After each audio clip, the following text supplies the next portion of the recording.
We're doing a course called Random Processes in Kalman Filtering.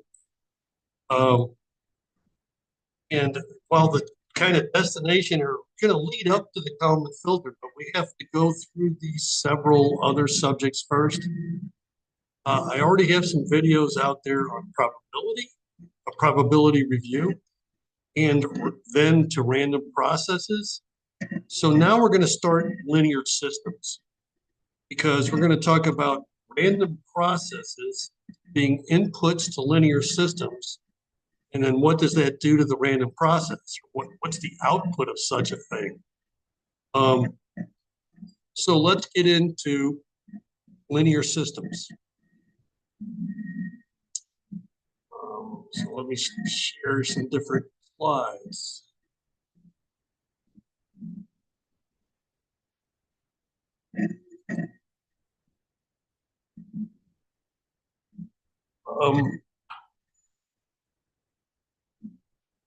It's going to be all about differential equations in a way.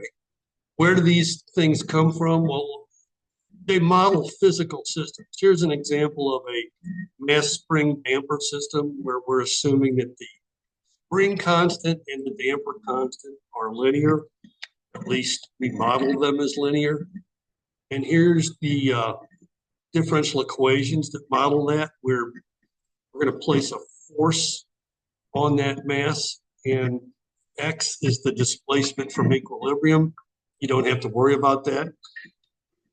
And in more general, we can write this differential equation this way. X being the output, F being the input, and these exponents really mean derivatives. This is the nth derivative of X, the n minus first derivative of X, and derivatives of F. And we're going to be talking only about causal systems, meaning the output can't precede the input in time. And when that is the case, this derivative, this level of derivative on the input side cannot be higher than the highest derivative level on the output side.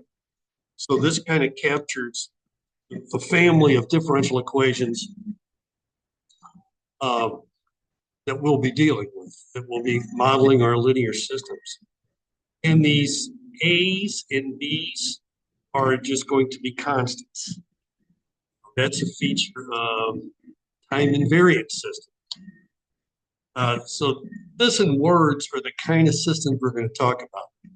Linear systems, and more generally that means if X sub I is the output you get when the input is F sub I, and then if you have a linear combination of multiple input F's, the output is the same linear combination of the corresponding outputs of individual F's.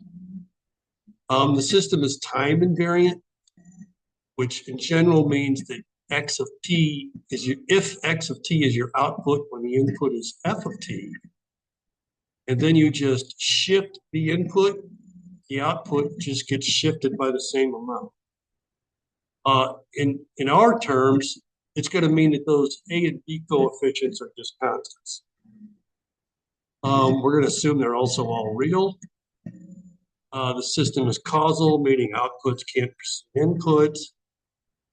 And we're going to limit ourselves to sync for now anyway. Later in the course, we'll talk about multiple input, multiple output.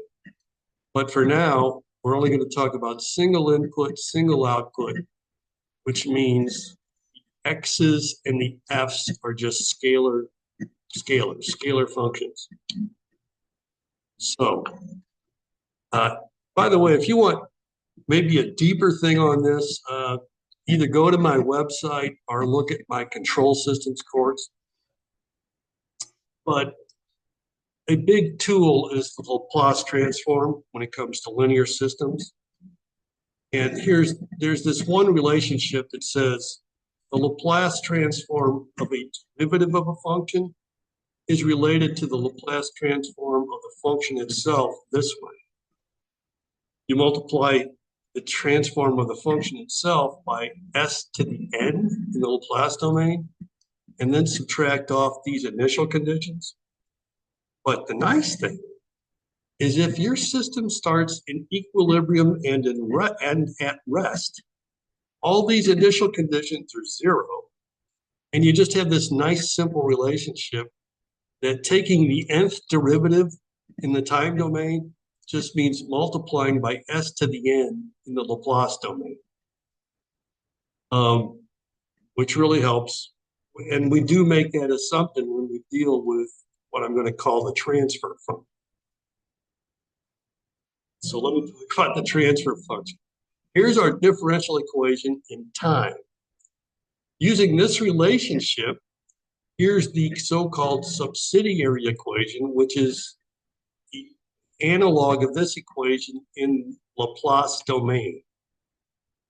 And with a little bit of algebra, you can come up with this ratio. Call that ratio, or for now, g of s, a transfer function.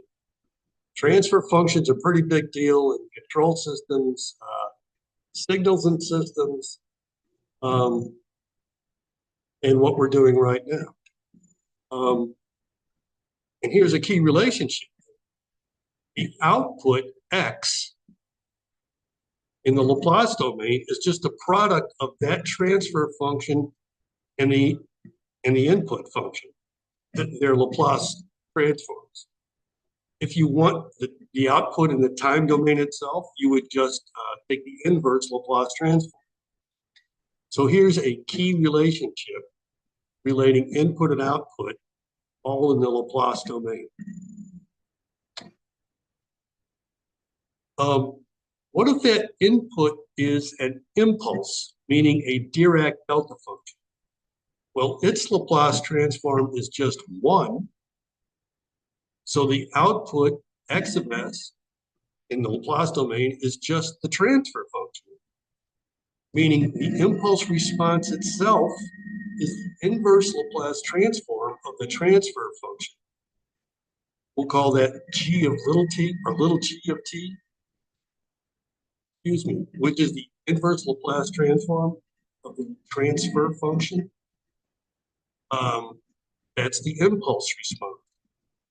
And another relationship in Laplace transforms is that if you have a product like this in the time domain, that translates to convolution.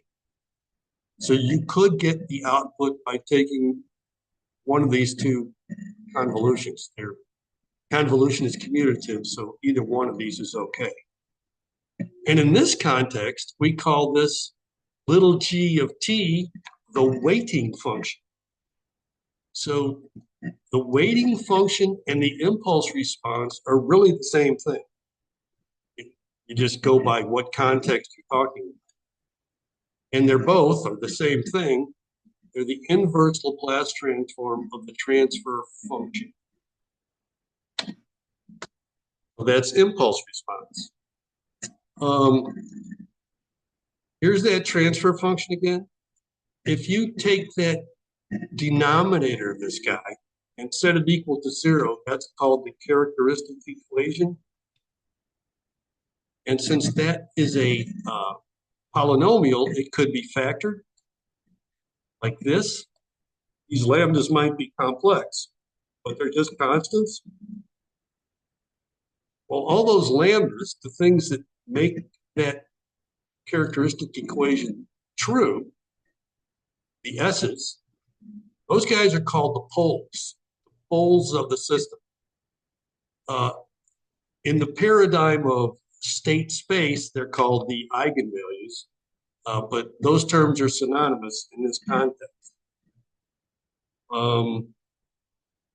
Let's see, here's the transfer function again.